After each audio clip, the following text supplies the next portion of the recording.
Mesdames et messieurs, je me tiens devant vous aujourd'hui pour partager quelques-unes des leçons les plus précieuses que j'ai apprises sur la psychologie de l'argent.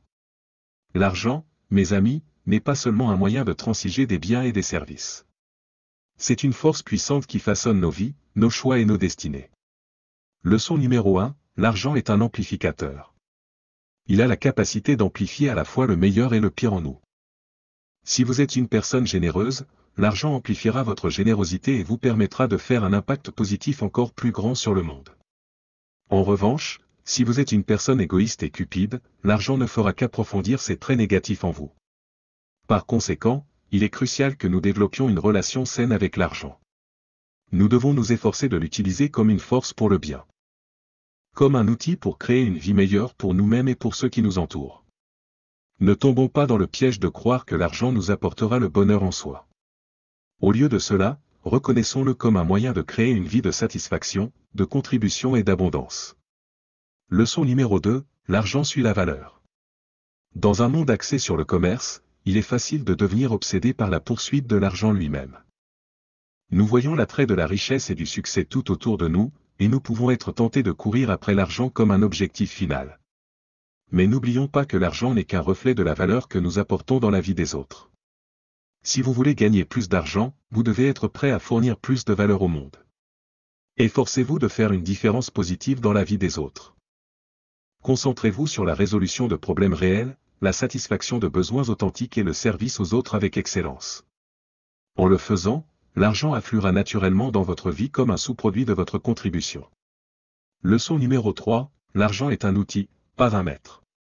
Beaucoup d'entre nous ont été conditionnés à croire que notre valeur en tant qu'individu est liée à la quantité d'argent que nous possédons. Mais n'oublions pas que l'argent n'est rien de plus qu'un outil, un moyen pour atteindre un but. Ne faites pas l'erreur de laisser l'argent devenir le maître de votre vie. Au lieu de cela, devenez le maître de l'argent. Utilisez-le intelligemment, avec un objectif et éthiquement pour créer la vie que vous désirez. Ne laissez pas la poursuite de l'argent vous consumer ou vous aveugler sur la beauté et la richesse de la vie qui existe au-delà des possessions matérielles. Leçon numéro 4, la richesse est une mentalité. La véritable richesse ne se mesure pas uniquement en termes monétaires, mais aussi en fonction de la qualité de nos pensées, de nos relations et de nos expériences. C'est une mentalité qui transcende l'abondance financière pure et englobe une approche holistique de la vie. La richesse consiste à vivre avec un but, une passion et un accomplissement dans tous les domaines de notre existence. Par conséquent, osons redéfinir notre compréhension de la richesse.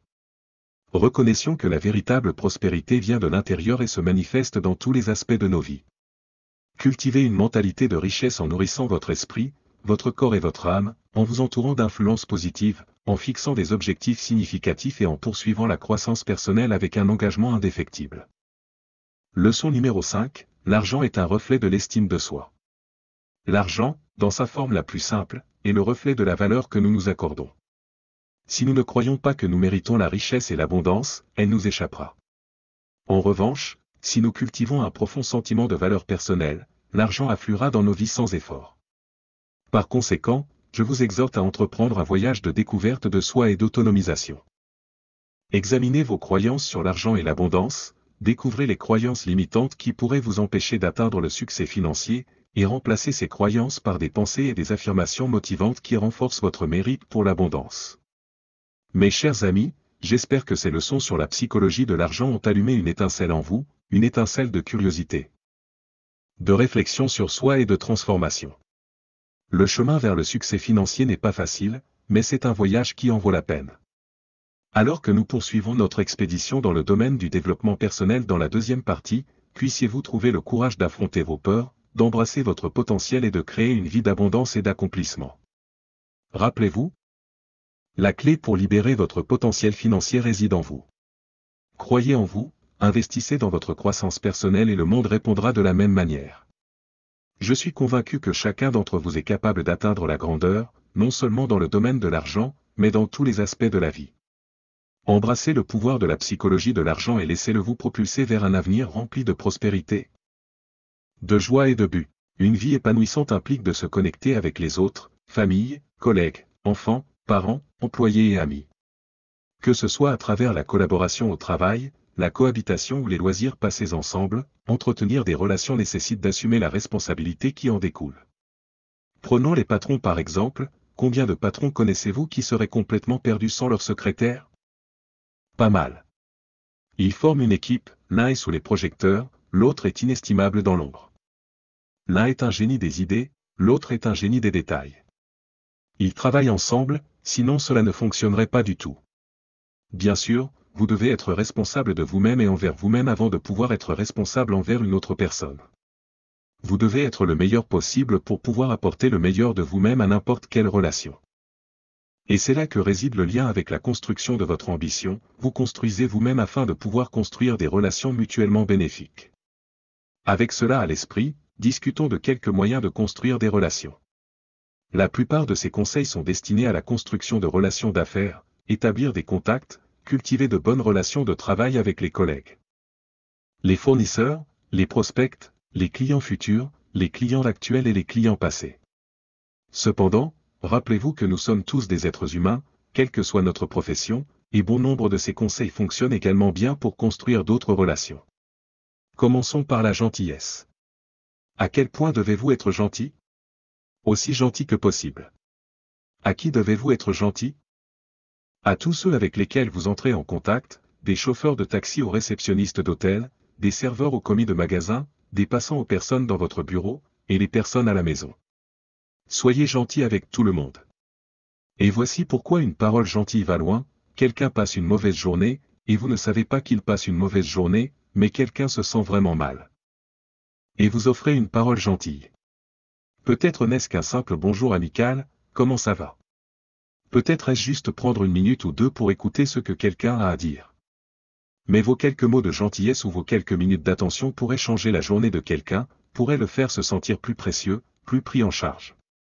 Soyez généreux avec votre gentillesse. Cela ira loin.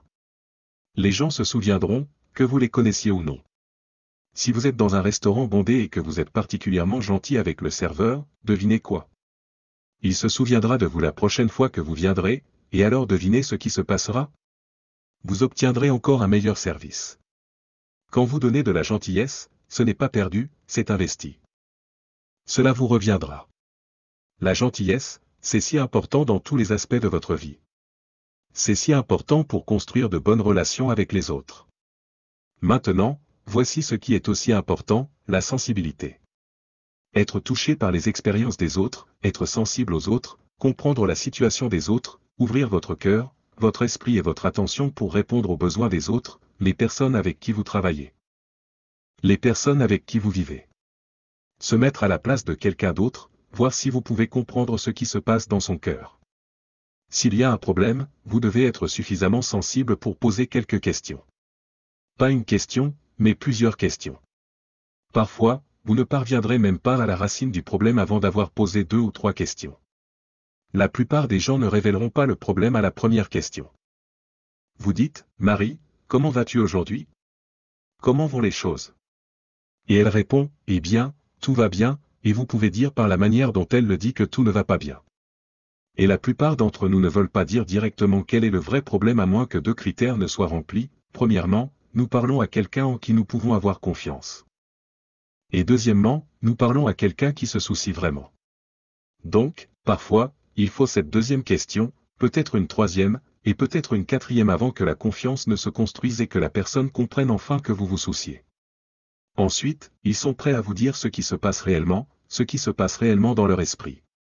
Mon Dieu, cela économise tellement de temps. Posez des questions dès le départ. Avez-vous déjà parlé pendant 1 heure et ensuite posé une question, découvrant que vous venez de gaspiller l'heure précédente? Apprenez à poser des questions qui renforceront la confiance et la communication entre vous et ceux avec qui vous travaillez. Apprenez à exprimer, pas à impressionner. Si vous voulez toucher quelqu'un, exprimez la sincérité du cœur. Impressionner crée un fossé. Exprimer crée un pont. Identification. Vous voulez être capable de relier vos pensées, vos philosophies et vos expériences à quelqu'un qui dira, moi aussi, je sais ce que tu veux dire. Vous ne voulez pas que leur réaction soit, et alors? Si vous rencontrez quelqu'un pour la première fois, vous faites simplement connaissance, vous prenez contact. Voici où vous commencez. Trouvez quelque chose que vous avez en commun, trouvez quelque chose avec lequel vous pouvez tous les deux vous identifier. Commencez là où ils sont avant d'essayer de les emmener là où vous voulez qu'ils aillent. Donc, si vous essayez de parler à quelqu'un qui a été frappé au cœur et que vous avez vécu cette expérience, vous pouvez parler d'avoir été frappé au cœur et cela signifiera quelque chose. Cela aura de la substance, cela aura de la profondeur. Et si vous commencez par là et ensuite commencez à construire le pont, vous avez l'identification. Ensuite, vous commencez à établir un rapport. Et lorsque vous commencez à établir un rapport avec quelqu'un, ou lorsque vous voulez améliorer le rapport que vous avez avec quelqu'un, vous avez besoin de compétences de communication efficaces. Permettez-moi de vous donner quelques conseils sur la bonne communication. Parce que pour bien s'entendre avec les autres, pour bien travailler avec les autres, pour bien vivre avec les autres, vous devez être un bon communicateur. Premièrement, avoir quelque chose d'intéressant à dire. Intérêt, fascination, sensibilité et connaissance. Deuxièmement, maintenant que vous avez quelque chose d'intéressant à dire. Le deuxième point est de bien le dire. Et vous devez être capable de le traduire pour qu'il profite à quelqu'un. Vous devez avoir un bon système de transmission pour votre substance, votre connaissance, votre sensibilisation, votre compréhension et votre expérience. Apprenez à bien le dire. Et voici quelques indices pour bien le dire. Premièrement, la sincérité. La meilleure communication se produit lorsque les deux personnes sont sincères. L'une souhaitant sincèrement apprendre ou écouter, et l'autre souhaitant sincèrement partager. Deuxièmement, dans bien le dire, il y a la répétition. Faire partie de bien le dire, c'est simplement s'entraîner à bien le dire. Pratiquer, pratiquer, pratiquer. Une partie de ce que j'enseigne dans la formation à la vente, c'est la pratique. Pratiquer, pratiquer. Vous commencez par quelque chose de simple. Et quand vous ne savez pas grand-chose sur ce que vous faites, la pratique est encore plus importante. Disons que vous êtes dans la vente, et que votre présentation n'est pas si bonne, et que vous vous promenez en disant, vous ne voudriez pas acheter ça, n'est-ce pas?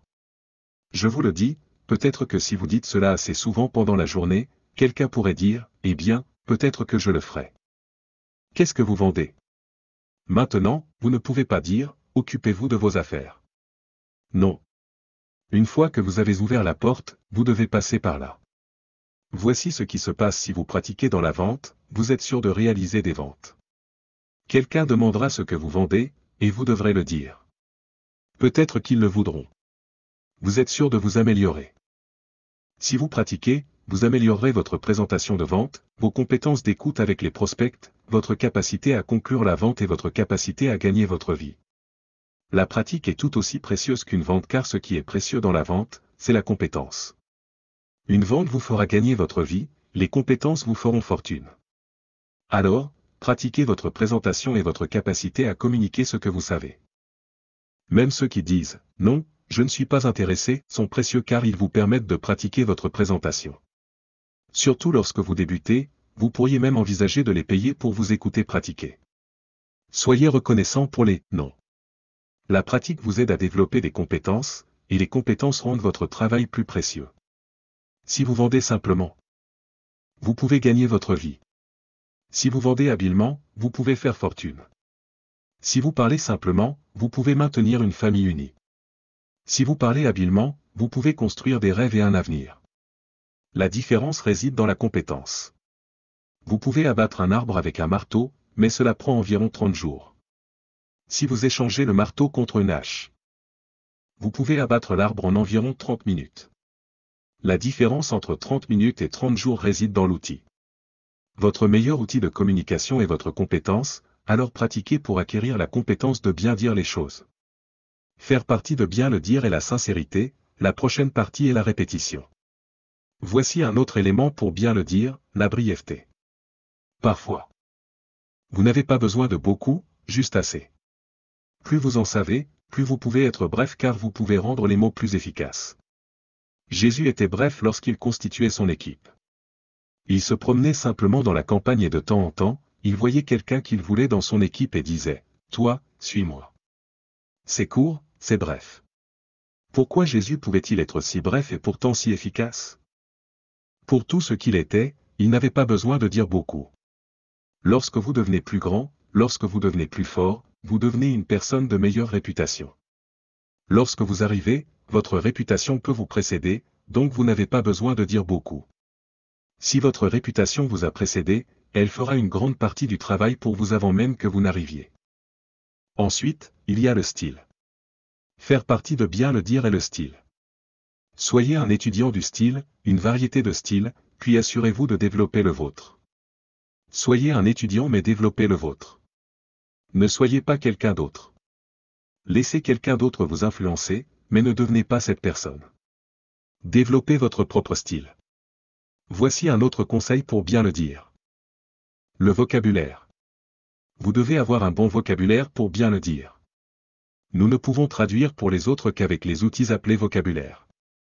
Si vous manquez de vocabulaire, vous manquez d'outils pour décrire un problème ou une réponse. Les mots sont essentiels, vous ne pouvez pas bien communiquer sans un vocabulaire défini. Chaque fois que vous rencontrez un mot qui vous est nouveau, cherchez sa signification. Chaque fois que vous êtes dans une conversation et que l'autre personne utilise un mot qui vous est nouveau, cherchez sa signification.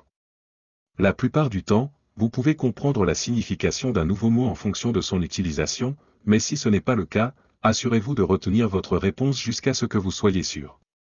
Il y a plusieurs années, certains de mes amis ont réalisé une enquête auprès des détenus dans le cadre d'un programme de réhabilitation sur lequel ils travaillaient. Ils ne cherchaient pas cela, mais voici ce qu'ils ont trouvé: il existe une relation nette entre le vocabulaire et le comportement. Plus le vocabulaire est limité, plus il tend vers un mauvais comportement. Quand on y réfléchit, cela a du sens. Le vocabulaire est une façon de voir. Il nous donne un aperçu. Seul avec votre vocabulaire actuel pouvez-vous voir. Vous ne pouvez pas utiliser des outils que vous n'avez pas pour créer une compréhension, une prise de conscience, une compréhension, une perception et une vision. Vous ne pouvez avoir autant de vision que votre vocabulaire actuel vous le permettra. Si vous êtes limité en vocabulaire, vous ne pouvez pas bien voir. Et si une personne ne pouvait voir le monde que par un tout petit trou? Pouvez-vous imaginer les erreurs de jugement qu'elle ferait? Il dirait: voici comment c'est. Vous diriez: non, ce n'est pas comme ça. Voici comment c'est. La personne dit: mais je ne peux pas le voir. Comment se fait-il qu'elle ne puisse pas le voir? Elle n'a pas le vocabulaire pour comprendre la traduction. Le vocabulaire est également ce que nous utilisons comme outil pour exprimer ce qui se passe dans notre cœur et dans notre tête, pour traduire nos questions, nos réponses et nos perceptions. Si vous avez une manière limitée de traduire et d'exprimer ce qui se passe dans votre cœur et dans votre tête, vous prendrez beaucoup de retard. Vous auriez des problèmes jumeaux sans un bon vocabulaire. Numéro 1, vous ne seriez pas capable de voir. Numéro 2, vous ne seriez pas capable d'exprimer. Votre monde deviendrait de plus en plus petit, n'ayant ni la vision ni les outils. Enfin, vous n'auriez pas besoin d'un endroit beaucoup plus grand que 10x12 pour vivre. Pourquoi? C'est à peu près aussi grand que le monde de certaines personnes. C'est tout ce qu'ils ont, ce petit monde étroit. Commettant des erreurs chaque jour parce qu'ils ne peuvent pas voir, se trompant chaque jour parce qu'ils ne peuvent pas comprendre ou comprendre. Pas d'outils avec lesquels traduire. Pour une bonne communication, le numéro 1 est d'avoir quelque chose de bon à dire, le numéro 2 est de bien le dire, et le numéro 3 est de lire votre public. Vous devez lire ce qui se passe entre vous et les personnes à qui vous parlez. Devriez-vous dire ce que vous dites un peu plus doucement? Devriez-vous le dire un peu plus fort? Devriez-vous l'expliquer davantage? Devriez-vous être plus clair et concis? Devriez-vous arrêter? Beaucoup de décisions prises lors d'une conversation dépendent de votre capacité à lire et à comprendre ce qui se passe dans l'esprit de ceux que vous essayez de joindre.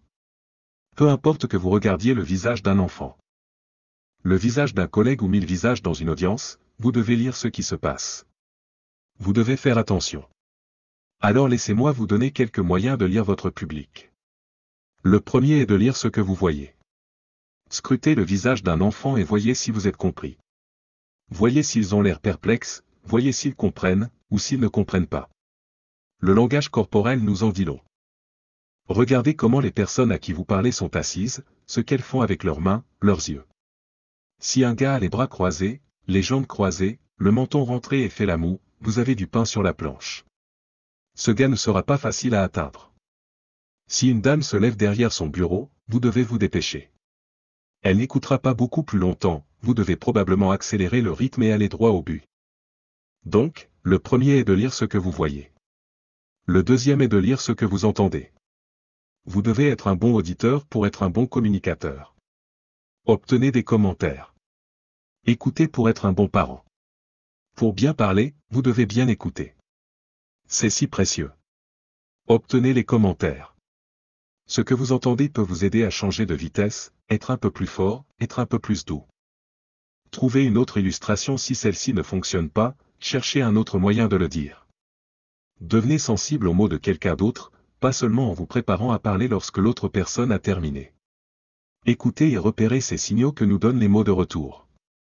Maintenant, voici le troisième moyen de lire votre public, et c'est de lire ce que vous ressentez. Les signaux émotionnels. Vous devez apprendre à les percevoir.